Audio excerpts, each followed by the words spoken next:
তো এভরিওয়ান, নিশ্চয়ই জানতে ইচ্ছা করছে আজকে কুকারে কি রান্না হচ্ছে। একদম ঘরোয়া পদ্ধতিতে কম মশলায় আজকে বানিয়ে দেখাবো মটন কারি। এখানে 1 চামচ বড় গোটা ধনে, 2 চামচ গোটা জিরে, কয়েকটা শুকনো লঙ্কা জলে ভিজিয়ে রেখেছি। মিক্সিতে আদা, জায়ফল, কাঁচা লঙ্কা, 4 মগজ নিলাম, দিয়ে দিলাম জিরে, ধনে আর শুকনো লঙ্কা। কালারের জন্য 2 চামচ কাশ্মীরি লঙ্কা, 2 চামচ ধনে গুঁড়ো, 1 চামচ জিরে গুঁড়ো, আর দেব বড় চামচের 2 চামচ টক দই। হাফ টমেটো দিয়ে দিলাম আর মটনে ভিনিগার মাখিয়ে রাখলাম। এখানে 6টা ছোটো দিকে আলু নিয়েছি, নুন হলুদ মাখিয়ে নিলাম। সমস্ত মশলা পেস্ট করে নিয়েছি, পেঁয়াজ কুচিয়ে রেখেছি। মটনে দই মাখিয়ে আধ ঘন্টা মতন ম্যারিনেট করে রাখতে হবে। এখানে সর্ষের তেল, রাইস অয়েল তেলে রান্নাটা করব। আলুগুলো ভালো করে ভেজে তুলে নিলাম, দিয়ে দিলাম কুচনো পেঁয়াজ, তেজপাতা, দারচিনি ফোড়ন দিয়ে ভালো করে লাল করে ভেজে নেওয়ার পর দিয়ে দিচ্ছি 2টো পেঁয়াজ বাটা আর 10-12 কোয়া রসুন বাটা। ভালো করে লাল করে ভেজে নেওয়ার পর দিয়ে দেবো 1টা টমেটো বাটা।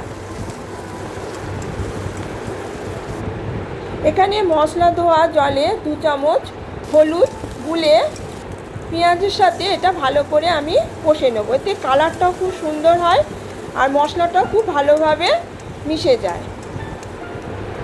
সমস্ত মিক্সড করা মশলা দিয়ে দিলাম। সমস্ত মিক্স করা মশলা খুব ভালোভাবে কষে নিয়েছি। মিনিট 10 ধরে কষে নেওয়ার পর দিয়ে দিলাম মটনে ভিনিগার আর দই মাখানো আছে। ভিনিগার মাখানো থাকলে হাত থেকে মাংস ছেড়ে যায় না, আর দই মাখানো থাকলে মাংস খুব সফট হয়। এইভাবে আমি মিনিট 10 কষে নিয়েছি। এবার আমি চাপা দিয়ে দেবো। মাঝে মাঝে চাপা খুলে কষে নিতে হবে যাতে তলায় লেগে না যায়। এবার আলুটা দিয়ে দিলাম। আলুটা দেওয়ার পর খুব ভালোভাবে কষে নিতে হবে যতক্ষণ না তেল ছাড়ে।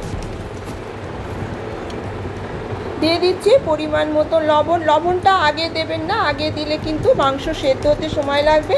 দিয়ে দিলাম অল্প একটু চিনি। খুব ভালোভাবে কষে নিয়েছি। এবার অল্প একটু উষ্ণ গরম জল দিয়ে দিলাম। কুকারে অল্প জল দিয়ে 4টে লবঙ্গ, কাসুরি মেথি, গোলমরিচ গুঁড়ো, গরম মশলা গুঁড়ো, টমেটো সস দিয়ে ভালো করে নেড়ে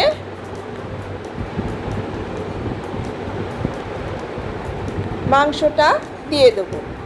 মাংসটা দেওয়ার পর চাপা দিয়ে 4টে সিটি পড়ার পর অফ করে দেবো। ভাপটা আপনা থেকে বেরিয়ে যাওয়ার পর ঢাকাটা খুলতে হবে। আমার চ্যানেলে যদি নতুন হয়ে থাকো তাহলে আরও অন্য রেসিপি দেখতে চাইলে সাবস্ক্রাইব করে দেবে। অন্যকে দেখার সুযোগ করে দেওয়ার জন্য শেয়ার করতে ভুলবেন না। কমেন্ট করে জানান কেমন হয়েছে। এইভাবে বানিয়ে ফেলুন মটন কারি।